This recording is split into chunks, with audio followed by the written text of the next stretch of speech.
Actually, I have a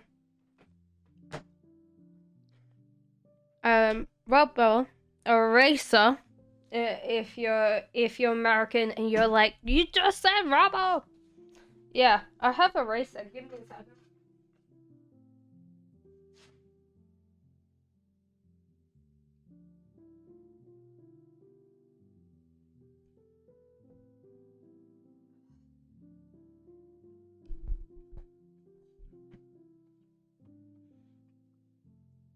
What should I draw today?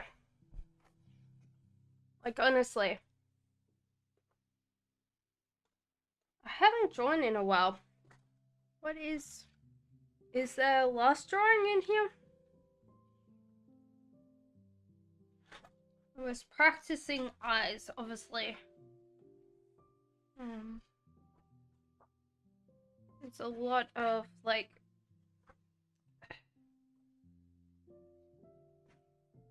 naked women. Yeah, you need to draw your women kind of like without clothes. Oh yeah, I remember this. This was quite cool. Can you see it?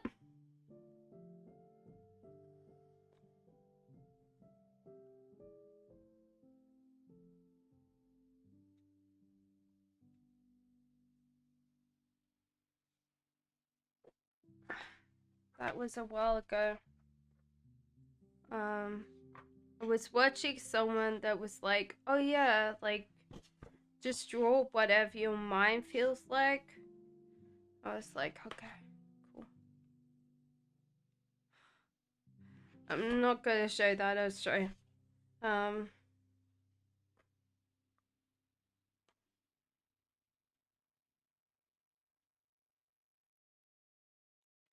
Yeah, a lot of drawing. To be honestly, I haven't finished this yet.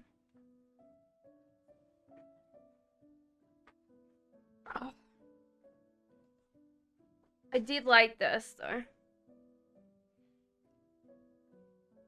And then I did a follow-up because I was trying to figure out like how I wanted the pose to go, because it kind of felt a lot of like different angles, which wouldn't work very well on humans because we are naturally, like, our spine is good, but because we have like, I'll show you. We have the torso, and the torso is pretty rigid. Obviously you can bend it. It's quite flexible underneath. It's made out of ribs. Our ribs can be compressible. Well, yeah. And then if you're drawing a woman, you have like a very wide hip base. If you're drawing men, you need to have a narrower hip base. So there's your ribs, and then can you see that? No, probably not. So there's like the hip base, and you need it to be quite wide. If you're doing a guy, there is a very narrow hip base, and that's why like guys have that natural women,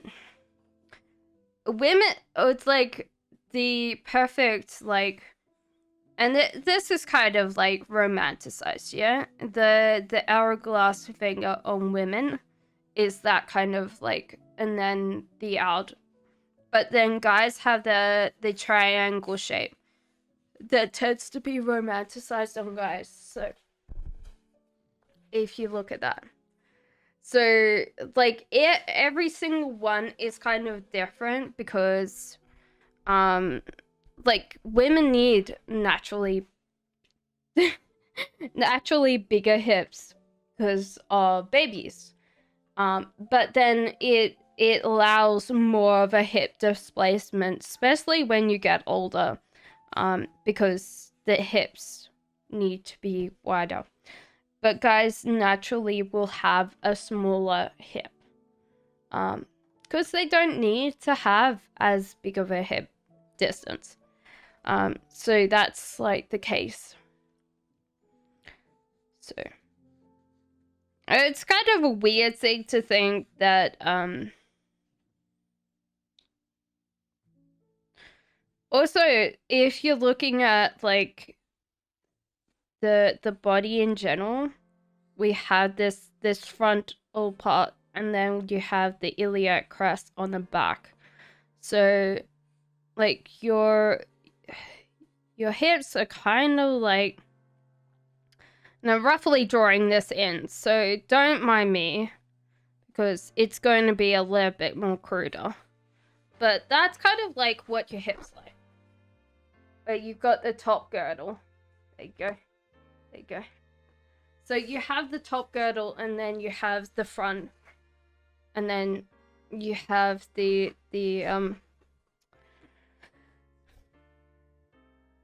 obviously depending on like obviously your hips shift. Even in guys, there's no kind of bit where the hips can't shift. But yeah, they need to be kind of like separate, obviously in the middle, to allow that kind of hip gap, even in men. So yeah, with obviously drawing, you have to have a natural line or perceived line through the body, and then everything kind of flows with that line. And if you do any kind of character like character drawing, so instead of like or what is it called? Yeah, so you're capturing emotion more than the actual thing. So with the emotion especially, you need it to be kind of like very expressive. You're kind of creating the expressiveness in it. You're not really worrying about like whether something is completely anatomically correct. You want it to have a certain amount of perspective, but then you could show like whether the character is straight up and down. So therefore, if they're very rigid in their thoughts pattern, you probably will make them more more rigid. So you'll make them out of squares. If they're kind of like anxious, you could naturally have them more like up and down kind of thing. So if they're like scared, they're going that way away from other characters. If they're like interested, but they're still like a little bit nervous, you can get them leaning forward as well. And so therefore you kind of draw them like very stick like, because that's kind of like what their character is. Sometimes you could have like a bull kind of character, one that's a little bit more like happy, a little bit more curious. So then you have this natural bounce to the character, so that the like it goes compressed, and that kind of like shows the high amount of energy in that character. So as it's kind of walking along, it could just like do this, and so therefore this is a natural bounce in it, and so it looks like it's happy. It doesn't need to be like, you don't even need to give it like legs or arms, but you can, and it would be really cool to see like a facial expression. But a lot of things in life, if you kind of give it a character, and especially drawings, it kind of shows or relates the idea of what that person's thinking in their mind. Which is another form of comedy, which was Rowan Atkinson's, was like, you can easily convey what a kind of character is based on like funny things. Like he said, well, what if the suit's too small for this person? and he's just showing a very highly nervous person. And then the suit was too big for the person, and he's just like, oh yeah, it's like not nervous at all, just like highly expansive. And you're like, it makes perfect sense to have like a kind of a weird bouncing off of a character, so therefore you go, okay, I would stay away from the nervous character. But this nervous character is always so close to you. If you were animating it, it's kind of like always there. A big highly nervous, so you'd be like, oh my god. So yeah, character stuff or drawing things, like, honestly, just keep on practicing. But yeah, line of action is incredibly important because it shows you, like, let's say if you have, like, someone that's always been in the army, let's show you some, like, I'll quickly draw some, like, it's obviously your character things, so don't get upset if you're like, oh my god, I was in the army. So if we get someone that's always been in the army, they might always have like a certain amount of chest forward, I feel. And then they just like, when you get to their legs, it's like this kind of feeling.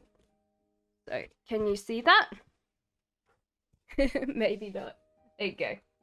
So this guy, it would look like he's in kind of like army, military, very proud, maybe. Like when we puff out our chest, we look like we're proud. Compared to like a slightly more anxious person, or like just doesn't want to take up space, they might spend most of the time just like, let me try and draw you a like person that's always kind of slightly nervous.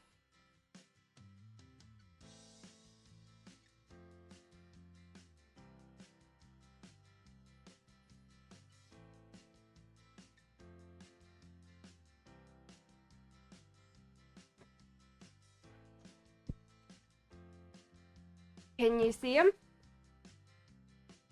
This guy.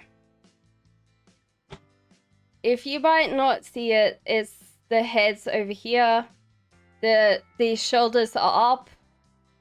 He's bringing his head close to his mouth. So honestly, that's a nervous gesture. You do not want to do that because it shows like, it's not even like, we cover like a mouse when we're lying, but like us touching our faces is like a self-reassurance.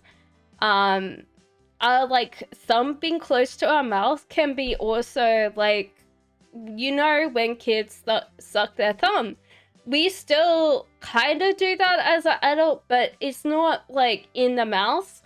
It could actually be very close to the mouth. And he just doesn't want to be there. He's actually not taking up that much space.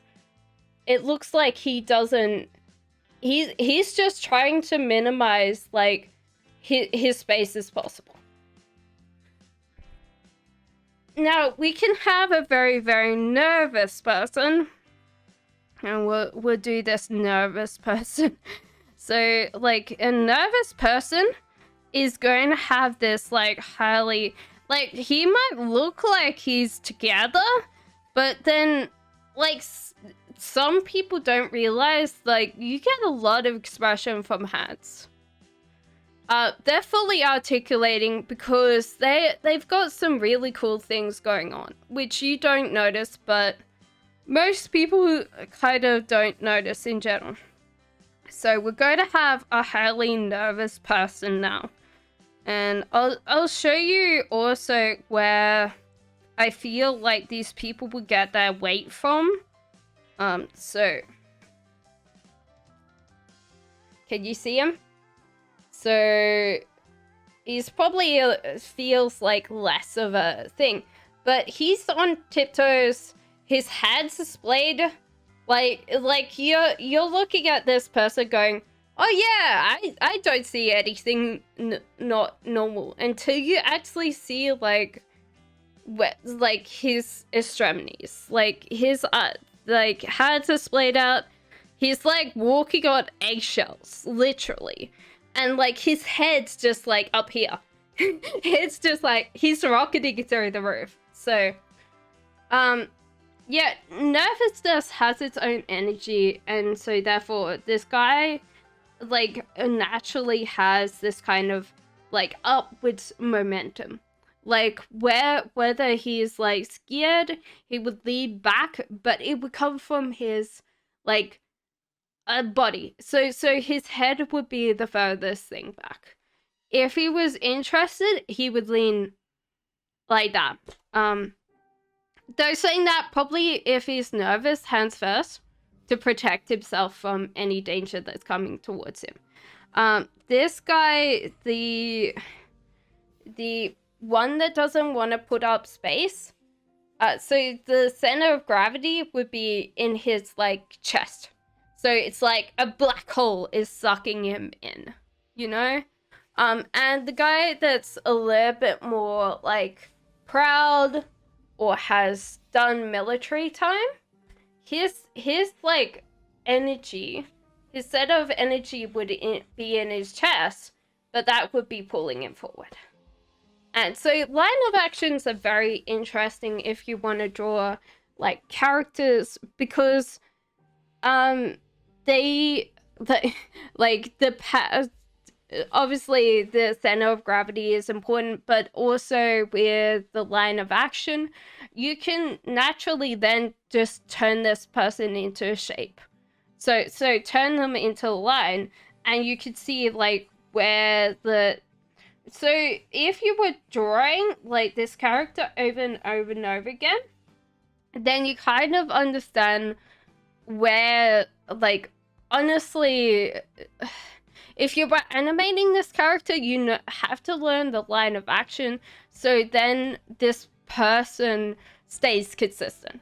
If you don't, then it's going to have a hard time, like, further on, if you want to keep that person consistently. Like, let's say the scared person could go through a period of time where they become less scared. And then there's the shifting of that gravity, of that weight, might be a different place, because then they start actually opening up. It could be also that person might have that particular center of gravity or center of weight around someone. So let's say you have a really like outgoing, confident person, and then they're around, let's say you create a mother figure.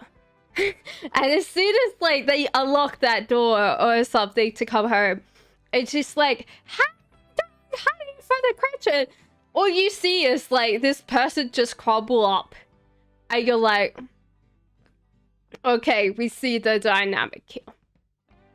Compared to like if we had the person that was highly like scared all the time, and the person that's proud or trained in military, because you've got to realize that people naturally will stand in a certain way depending on how they've been trained. Like the nervous person might not be nervous; they could be a ballet dancer. But I think also like the differences in hands and the way that they carry themselves. So if there was the ballet dancer compared to like the person that's highly nervous, you would probably have different hand gestures.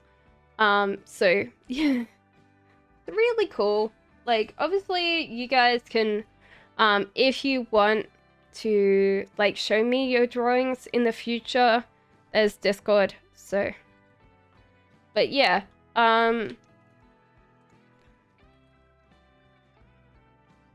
obviously we can do it in another drawing someday. There's plenty of space in this to actually draw. And that's not bad. Actually, it is. The whole idea is that if you really wanna like spend all your time just like learning about drawing, I would suggest like learning body proportions, just practicing. Like there's some really cool people on YouTube that you can go and check out. I think Jazza is one that I would highly recommend. There's other people too. It depends on which kind of drawing style you want to use, whether you want to use it for animation. Like, I've taught you kind of like the line of action and the center of gravity, which helps so much if you're doing characters instead of like how can I explain it? Characters instead of just drawing them. It's useful if you're just drawing them, but you've got to realize that then it might be more subtle. The power shifts, the the line of action might be a little bit more subtle too. People will naturally do these things though, so you could keep an eye out. But I've spent my fair share of time drawing on the train, and I'll tell you now, people have the same poses on the train, weirdly enough. And it's because most of the time people disconnect on a train, so they do the same thing. And it's kind of an interesting thing when you see different people do different things. One thing that I would definitely suggest, like live drawing, would be people walking, because people have different gaits and they have different body language when they're walking. So if people want to go somewhere particular, they're just zoned. They'll walk the speed of light, so therefore their walk's different. So a different thighs. Well, it's also like, has this person got a hip injury? Are they talking and walking? Because if they're with friends, they're gonna definitely show different different kind of thing. So it's kind of an interesting thing. I would definitely highly suggest like live drawing.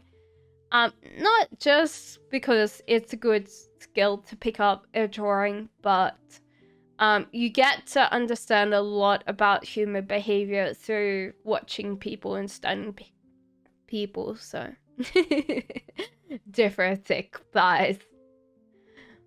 Well, also the people that need to like get the broomstick out of wherever it got put in. So sometimes people, weirdly enough, it's kind of a weird thing, but there's a lot of people that damage glutinous muscles, your glutes, because they're just too tight. So the whole idea of like bigger tight ass. Yeah, guys, make sure you look after your glutes. They're not just sitting muscles, they're quite active, so